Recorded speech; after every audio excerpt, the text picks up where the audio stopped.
me sentindo meio paquita com essa blusa ombreira. Bom, gente, então, hoje eu vim dar algumas dicas para que você se destaque no seu estágio, principalmente se você é estudante da área da saúde. Eu sempre me destaquei em todos os estágios que eu passei, mas porque eu tinha alguns protocolos e algumas medidas e hábitos que eu não abria mão. Como que eu sei que eu sempre me destaquei nos lugares onde eu estagiei? Eu sempre tirei alguma oportunidade advinda daqueles estágios após a finalização do meu período lá. Esse é o principal resultado indicativo de que o seu estágio ele teve um bom proveito. Você foi observado e as pessoas que estavam acima de você naquele local, que já têm uma determinada experiência, que já sabem reconhecer um bom trabalho, elas viram em você um potencial. Então, eu sempre tirei algum tipo de proveito pós-término de estágio, independentemente do tempo que tenha sido finalizado o meu período dentro daquela empresa, dentro daquele negócio. Em 2023, eu precisei vender bastante bala de vidro, porque eu estava num período de transição entre duas empresas que me pagavam um salário, e eu queria deixar esses lugares, e vender bala de vidros era uma boa saída, já que eu tinha sido confeiteira por muitos anos, para poder ganhar uma renda extra complementar a minha bolsa na faculdade para poder pagar o meu aluguel. Eu recebi uma encomenda de uma das servidoras públicas do lugar que eu estagiei pela primeira vez, quando eu tinha 14 anos. E lembra que em 2023 eu tinha 27 anos, ou seja, já tinha passado ali 13 anos desde o período em que eu tinha trabalhado lá. E eu lembro de ter ido ao local entregar essas balas de vidro, e a servidora, ela me chamou ao antigo setor onde eu estagiava. Ela falou assim: Manu, foi a melhor estagiária que a gente teve aqui nesse setor. Aquilo me deixou meio constrangida, mas me trouxe também muito orgulho da minha trajetória lá. E como eu disse pra vocês, tem hábitos nos lugares que eu trabalho que eu não abro mão, e isso faz com que eu me destaque tanto quando eu estou exercendo ali o que eu tenho que exercer. Então, gente, primeira coisa, não chegue atrasado. Mas não teve épocas que você chegava atrasada, você já cometeu esse tipo de erro? Sim. Não necessariamente tudo que eu vou falar aqui pra vocês foram erros que eu não cometi, mas foram erros que, quando eu percebi que eles eram inapropriados e eu os corrigi, alterou muito a forma como eu era vista, positivamente falando. Então, não chegue atrasado, monitore o seu horário. Se você mora longe, saia mais cedo. Se você mora muito perto, não deixa para sair de casa em cima da hora só porque tá pertinho. Se você mora longe demais, de forma que você sempre vai chegar atrasada naquele estágio, você tem duas opções. Ou você conversa com o seu coordenador para explicar a sua situação e pensar numa forma de o seu horário ali ele ser mais flexível, ou você não aceita o estágio. Porque o atraso, gente, apesar de ser uma coisa meio cultural nossa, ela acaba ficando muito mal vista. Hoje eu tô num lugar de profissional onde eu tenho os meus estagiários, e o atraso pra mim é sempre algo que pesa negativamente na imagem que eu tenho sobre eles. Então, por exemplo, hoje eu atuo como médica veterinária, e se eu tenho um estagiário para chegar às 13 horas e uma consulta às 13 horas, eu preciso que aquele estagiário esteja dentro do consultório comigo. Mas o que acontece muitas vezes? O estagiário das 13 horas chega 13h30, 13h40, 2 da tarde, porque ele decidiu sair mais tarde, não porque ele teve um imprevisto. Aquilo já é uma rotina e faz parte do perfil daquele estagiário. Então, a sua ausência, ela vai ser notada, e a sua presença no horário correto diariamente, ela vai ser notada também. Segunda coisa, gente, que eu vejo acontecer não só com estagiário, mas também com profissionais que trabalham num determinado lugar por um período de tempo um pouco mais longo, é a pessoa se soltar. A pessoa achar que o ambiente de trabalho é uma espécie de extensão da casa dela, como se fosse o quintal da casa dela.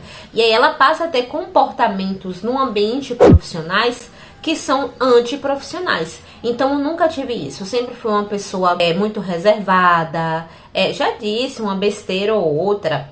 Como eu disse pra vocês, eu já cometi alguns erros, mas eu nunca me excedi e nunca me esqueci de que aquele ambiente era um ambiente profissional. Então, eu já lidei com situações muito constrangedoras, de assistir coisas realmente vergonhosas por parte de colegas veterinários que simplesmente se esqueceram que, por mais que ele se sentisse bem, à vontade, acolhido ali naquele espaço, ali não é a casa dele, é um ambiente profissional. Sabe aquele ditado que o pessoal agora imprime em tapete para colocar na porta de casa? Sinta-se em casa, mas lembre de que não está. É algo mais ou menos desse tipo. E esse tipo de postura, ele acaba impondo muito respeito, porque as pessoas ao redor, elas entendem o que você está fazendo ali, sabe? Então, elas não vão procurar te acessar de formas inapropriadas, porque elas entendem que você é uma pessoa que tem esse perfil de compromisso e seriedade com o ambiente de trabalho. Terceira coisa que sempre me ajudou muito, eu sempre fui uma pessoa primariamente desconfiada. Quando você é estagiário, você está numa posição de aprender. Eu acho que como profissional da saúde, você tem que manter no seu pedestal de prioridades morais e com relação a valores e princípios éticos, a humildade. Porque ninguém sabe de tudo, é impossível saber de tudo. Por mais anos de experiência que você tenha, sempre haverá algo novo para você aprender. Só que quando você é estagiário, você está num estágio extremamente básico dessa caminhada. Então, a humildade, ela deve sobrepesar sobre as suas atitudes de uma forma extremamente catastrófica. Não sei se é essa palavra que eu quero usar, mas eu acho que vocês entenderam mais ou menos a minha ideia. Só que essa posição de humildade não pode te tirar do lugar de pensador crítico, pessoa que realmente busca entender a lógica por detrás daquilo que está sendo dito. Então, uma coisa que sempre fez eu me destacar nos meus estágios foi a minha desconfiança. Mas notem que eu estou falando de desconfiança e não desrespeito a opiniões profissionais que eu ouvia. Então, por exemplo, eu vi certa vez em um determinado consultório que tal conduta com tal medicamento era mais apropriada em detrimento da outra. Eu ouvia aquilo, eu captava aquilo, eu anotava no meu bloquinho de notas que sempre andava comigo no bolso do meu jaleco. E eu chegava em casa e pesquisava. Porque eu estava duvidando do potencial e da capacidade, da competência daquele profissional? Não. Mas porque, a gente precisa ter propriedade para falar as coisas que a gente vai falar. E embasamento, sobretudo científico, se você é profissional da saúde, para poder exercer qualquer tipo de conduta. Então, não é porque um profissional muito experiente ele te falou algo que você vai acatar aquilo e vai simplesmente reproduzir aquele discurso. E por que isso te coloca em posição de destaque? Porque o profissional que te passou aquela informação, ele percebe que você procurou um embasamento científico por detrás daquilo. Isso te coloca em vantagem com relação aos seus colegas que simplesmente ouvem tal dica e as reproduzem sem nem saber por que aquilo acontece ou qual a razão daquilo de ser. Gente, quarta coisa, esse erro eu já cometi demais. O meu primeiro estágio, meu primeiro trabalho fora, eu tinha 14 anos. E aí, a minha bolsa de estágio na época, com transporte, era R$490. Isso em 2010, quando eu tinha 14 anos e estava no primeiro ano do ensino médio. Gente, quando eu peguei aquele dinheiro, eu me sentia a pessoa mais rica do mundo. Eu já trabalhava antes em casa, porque a minha família tinha uma empresa familiar, que era o que sustentava a gente, mas eu não recebia um salário. Quando eu fui para esse estágio e ganhei esse dinheiro pela primeira vez, eu me sentia a pessoa mais rica do mundo. E o que eu fiz? Bastante. Comprei livro. Eu queimava meu dinheiro com livro, mas assim, eu queimava. Como eu tinha tempo, né, eu comprava livros e a velocidade em que eu os lia era muito maior. Então, assim, sempre que eu terminava de ler aqueles livros, eu já queria outros livros, e aí eu ia comprando livro. E a minha família era uma família pobre. Como eu falei pra vocês, eu trabalhava para ajudar no meu sustento. A minha mãe, ela não pedia para que eu ajudasse em casa desse meu dinheiro de estágio. Eu torrava meu dinheiro todo com livro, mas ao mesmo tempo eu não tinha condições de ficar comprando roupa para ir todo dia pro estágio. Então chegou um momento que eu ia muito destruída pro meu estágio, muito.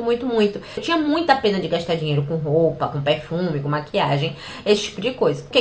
Por que eu toco nesse ponto? Porque eu fui aprendendo isso na medida que eu fui envelhecendo e amadurecendo, e eu fui vendo o impacto que a nossa imagem, ela tem na forma como as pessoas, elas nos percebem. Então você sai de casa todos os dias para ajudar vidas, né? Ou para salvá-las, ou para reestruturá-las. Eu não sei se você é médico, se você é enfermeiro, se você é fisioterapeuta.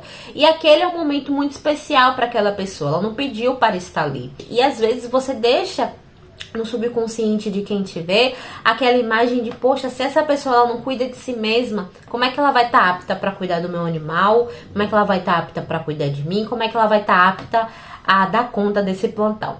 Última coisa e não menos importante, não que as coisas que eu elenquei aqui tenham sido colocadas em ordem de importância, mas não siga a boiada. Se você é uma pessoa moral, uma pessoa ética e os outros estagiários estão fazendo coisas imorais, não faça parte desse grupo.